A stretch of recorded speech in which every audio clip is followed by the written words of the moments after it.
Concernant le SMAC, d'abord, la situation est connue. La part modale des transports en commun n'augmente plus depuis une dizaine d'années. Et c'est ça le véritable problème. Et se demander pourquoi. Est-ce que c'est par exemple parce que les transports en commun sont trop chers, ou plutôt est-ce que parce que le service ne s'est pas amélioré, il ne s'est pas développé, et qu'il n'y a pas eu un transfert d'une partie des usagers des transports en commun vers le vélo, ce qui fait que du point de vue de l'écologie au plan global, on n'aurait probablement pas énormément progressé, puisque la part modale donc, du vélo dans la métropole est de 7%. Si on voit qu'il y a la stabilisation des transports en commun, la part modale à 16% n'a pas augmenté alors qu'elle prenait 2 ou 3 points par les périodes, on peut imaginer donc que la part modale du vélo a été celle qui s'est substituée à l'augmentation de la part des transports en commun.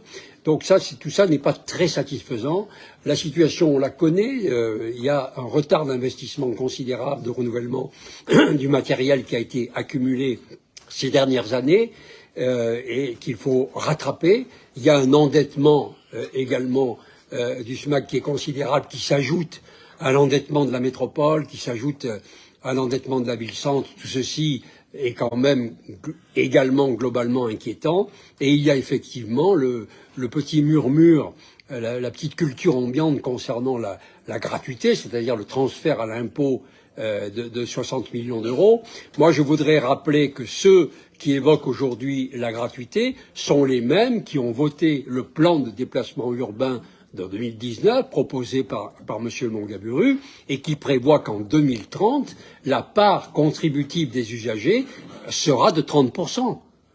Donc vous avez voté le financement des transports en commun pour partie par les usagers jusqu'en 2030. Il ne fallait pas voter un PDU qui prévoit cela, ou bien parce que dans ce cas-là, vous ne pouvez pas évoquer aujourd'hui en urgence la nécessité d'établir la gratuité. Voilà, moi, les quelques remarques que je souhaitais faire sur ce dossier, en espérant que les transports collectifs trouveront un nouvel élan dans les années qui viennent, parce qu'effectivement, on a besoin de retrouver des transports collectifs attractifs, ce qui passe aussi, au passage, par une amélioration de la sécurité dans les transports. Pardon de constater que aujourd'hui les transports collectifs, c'est presque la moitié, je crois que j'ai en tête, j'ai 40-45% d'utilisateurs qui sont des jeunes, donc plus probablement une grande partie de captifs, et donc il faut qu'ils redeviennent attractifs par leur développement et par la sécurisation. La parole est à Sylvain Laval. Merci, Monsieur le Président. Moi, je me félicite